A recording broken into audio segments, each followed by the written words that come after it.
بہرحال پھر بھی مختلف بعد میں پھر جب چینل اور آ گئے تو مشاعرے پڑھتے رہے۔ 1993 میں چہروں سے بھری آنکھیں شائع ہوا۔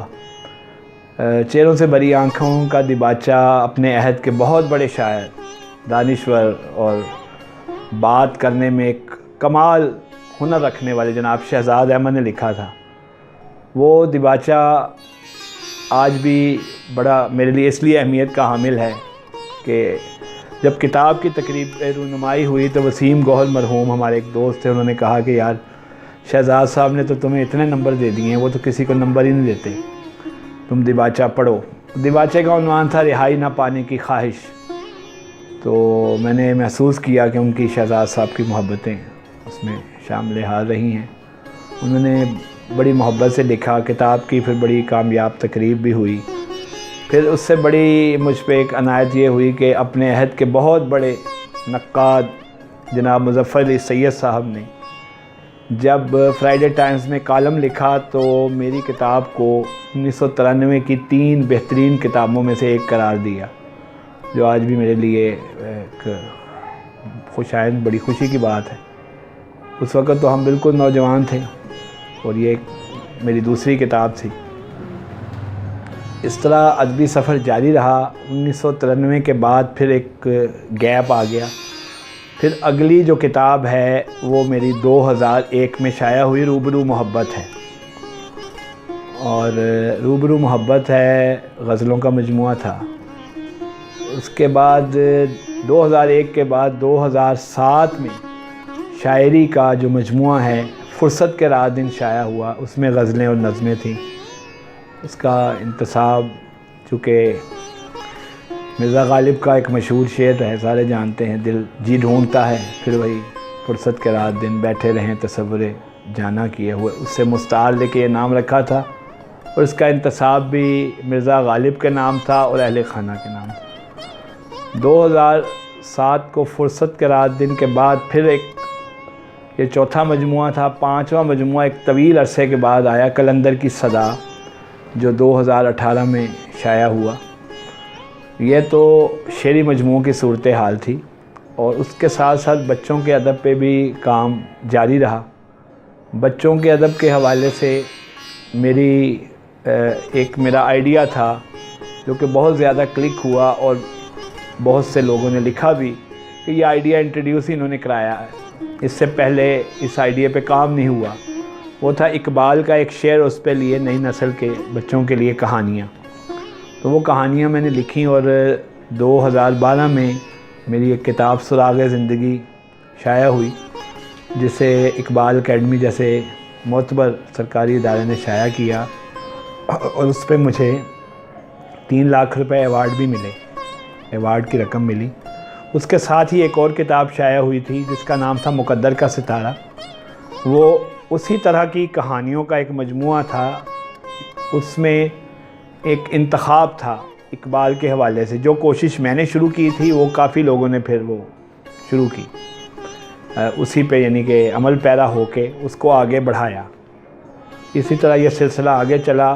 پھر 2014 میں ایک بہت بڑا سانحہ ہو گیا، پشاور APS اسکول کے بچے شہید ہو گئے، اس نے پوری قوم کو جھنجھوڑ کے رکھ دیا۔ اس حوالے سے ایک پھر پہلی برسی جب تھی شہیدوں کی تو ایک ناول میرا شائع ہوا، زندہ ہیں شاہین، اسے بھی بڑی پذیرائی حاصل ہوئی، جو کہ یہ سمجھیں کہ آنسوؤں سے لکھی ہوئی کتاب تھی۔ اسی دوران اب اس سال جو میری کتابیں 2019 میں اب آئیں تو میری یہ 3 کتابیں جو شائع ہو چکی ہیں، جو کہ اویلیبل نہیں تھیں اس وقت، ٹھنڈا سورج، چہروں سے بھری آنکھیں اور فرصت کے رات دن، تو اس کو اس میں شامل کر کے ایک کلیات کا نام دے کے یہ کتاب کہیں ساحل نظر آتا نہیں ہے اس برس شائع ہوئی ہے۔ اس کے علاوہ اسی برس ایک نعتوں کا انتخاب میں نے کیا ہے، زباں پہ صلی اللہ، یہ مختلف شعراء کی نعتیں ہیں، اس میں 8 حمدیں اور 108 نعتیں۔ اور اس کے علاوہ بچوں کے ادب کا چونکہ شروع سے ہی ایک سلسلہ جاری ہے، نیشنل بک فاؤنڈیشن نے اسی آئیڈیے کو جو میں نے سراغ زندگی سے شروع کیا تھا، ان نئی کہانیاں جو اس کے بعد لکھی تھیں، اقبال کا ایک شعر اور کہانی، میری 2 کتابیں شائع کی ہیں اسی برس۔ ایک کا نام ہے لوح و قلم اور دوسری کتاب ہے اسی طرح کی کہانیوں کی جس کا نام ہے استاد کا احترام۔ یوں اب تک اس سال جو ہے میری 4 کتابیں اکٹھی آ چکی ہیں، جس میں سے ایک تو کلیات ہے، اس میں 3 ہیں اور یہ 3 الگ ہیں۔ اگر غور کیا جائے تو یہ 6 کتابیں بنتی ہیں، لیکن اگر اس کو آپ ویسے دیکھیں کولیکٹیولی تو یہ 4 کتابیں ہیں۔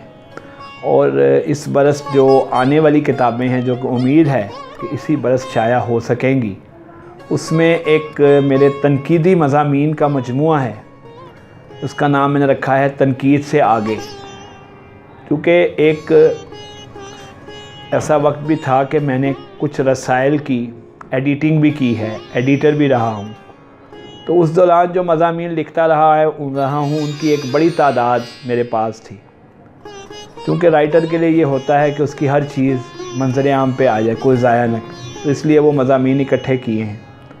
پھر بچوں کے لیے جو نظمیں لکھی ہیں اس کے 2 کتابیں بنائی ہیں، ایک کا نام رکھا ہے غبارے والا، ایک کا نام رکھا ہے سرزمین پاک۔ یہ جو آنے والے منصوبے ہیں جو اس سال اور 2020 میں بھی سلسلہ یہ جاری رہے گا۔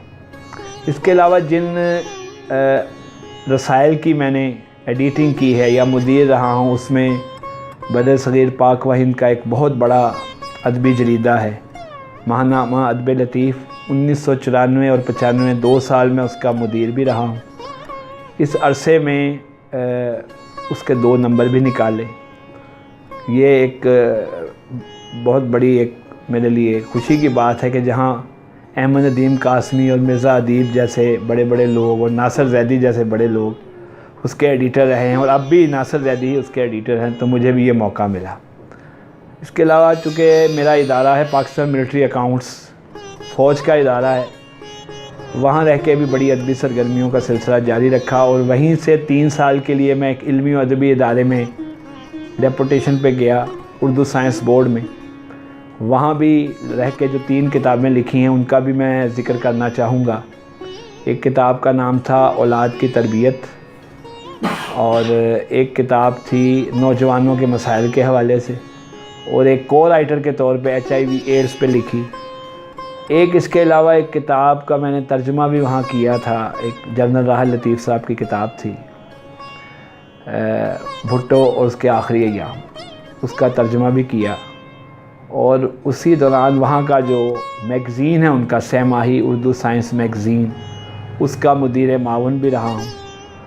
اگر ایڈیٹنگ کا مزید تجربے کی بات کی جائے تو ہفت روزہ فیملی میگزین میں بھی 2-3 سال ایک موقع ملا کہ وہاں ایک سلسلہ تھا ان کا بڑا مقبول سچی کہانیاں، اس کی ایڈیٹنگ بھی کرتا رہا ہوں، اور لکھنے لکھانے کا یہ سفر اس وقت سے لے کر اب تک جاری ہے۔ اپنی کلیات کہیں ساحر نظر آتا نہیں ہے سے ایک نظم پیش کر رہا ہوں۔ نظم کا عنوان ہے فرصت کے رات دن۔ یہ غالب کے مصرے پہ ایک تضمین ہے۔ چاہت کے سلسلوں میں کبھی یہ کمال ہو، آنکھوں کے سامنے تیرا حسن جمال ہو، سانسوں میں خوشبوؤں کا تسلسل بحال ہو، دل میں نہ کوئی رنج نہ کوئی ملال ہو، مل جائے مجھ کو تیری محبت کے رات دن، جی ڈھونڈتا ہے پھر وہی فرصت کے رات دن۔ بے چین کر رہی ہے یہی آرزو مجھے، ہر وقت آئینے میں نظر آئے تو مجھے، محسوس ہو رہا ہے کوئی 4 سو مجھے، اے خواب کے وجود حقیقت میں چھو مجھے، مہکائیں مجھ کو تیری رفاقت کے رات دن، جی ڈھونڈتا ہے پھر وہی فرصت کے رات دن۔ آخری بند ہے کہ تصویر بن گیا ہوں جسے دیکھتا ہوا، آنکھوں میں ہے اسی کا تصور بسا ہوا، جس کی مہک سے دل میں ہے غنچہ کھلا ہوا، میں اس کی جستجو کے سفر میں فنا ہوا، مجھ کو بدل رہے ہیں ریاضت کے رات دن، جی ڈھونڈتا ہے پھر وہی فرصت کے رات دن۔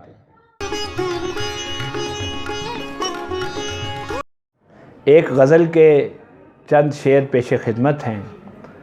اذیت کیا بتاؤں جب تعلق گھر سے ٹوٹا تھا، اذیت کیا بتاؤں جب تعلق گھر سے ٹوٹا تھا، سلامت تھا میں باہر سے مگر اندر سے ٹوٹا تھا، جسے روکا ہوا تھا بند کی صورت کنارے پر، جسے روکا ہوا تھا بند کی صورت کنارے پر، وہی آنسو ستارہ بن کے چشمے تر سے ٹوٹا تھا، تیری تصویر کو چھو کر اسے شاہکار کرنے تک، تیری تصویر کو چھو کر اسے شاہکار کرنے تک، میں پس منظر میں اترا تھا، میں ہر منظر سے ٹوٹا تھا، بکھرتے جا رہے تھے عکس خال و خط شکستہ تھے، بکھرتے جا رہے تھے عکس خال و خط شکستہ تھے، مجھے لگتا ہے جیسے آئینہ اندر سے ٹوٹا تھا،